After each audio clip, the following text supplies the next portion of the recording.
Good morning! So, breakfast muna kami.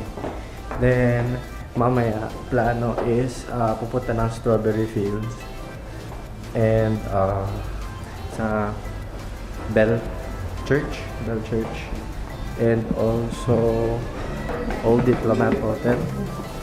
Oh, okay. Shit, dami tao.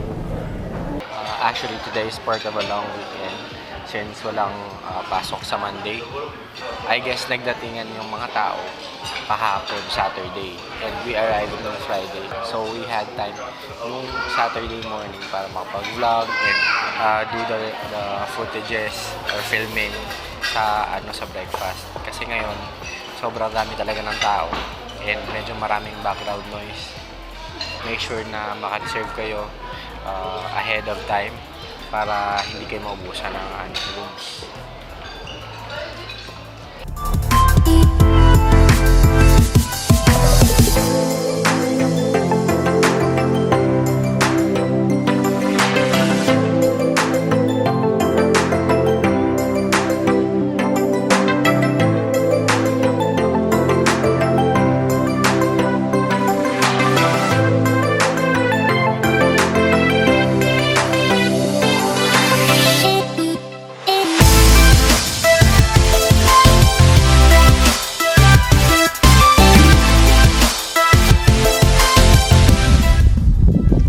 Unfortunately, walang strawberries ngayon kasi hindi yata in season. Tapos doon ka kukuha? Ito po magkano? 100 din. 100? Isang, 250 yan sir. Ito 250. Ito naman 100. Ito 100 din. Pero mas maganda for travel. Ayun nga, so hindi kami nakapag-strawberry picking. Pero bumili na lang kami dun sa local farmers dito sa strawberry farm. Mas okay na yung bumili dito kasi mas mura din. Wala nang parang exportation fees. So yun, support natin yung local farmers natin dito sa La Trinidad. Sample ng shit. Oh. So ito, sample ng strawberry na nakuha nila, fresh.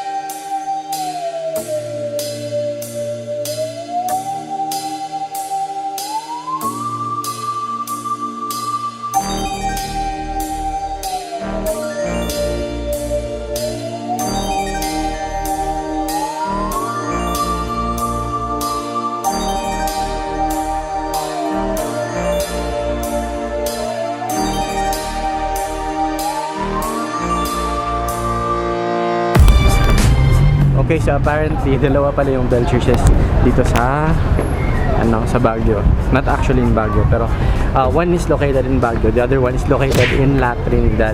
Be sure that you're bound for the bell church na located sa Baguio, not in La Trinidad.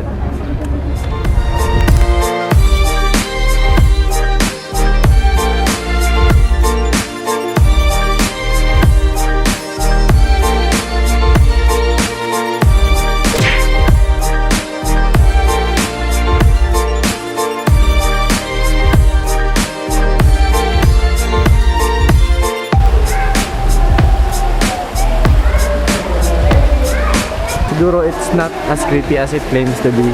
Siguro sa mga ganitong oras na around 11 or 12 noon, I advise lalo na sa mga matatakotin na to come earlier para mas ma-enjoy nyo. Kasi actually relaxing yung ambience or parang yung feels dito sa sa Old Diplomat Hotel.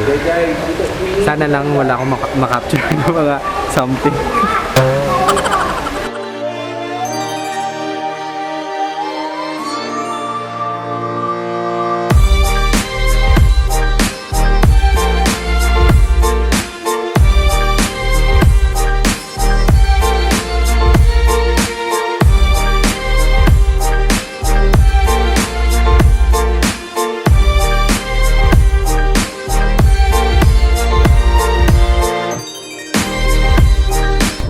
And that concludes our Baguio escapade. Which travel destination do you want me to go next?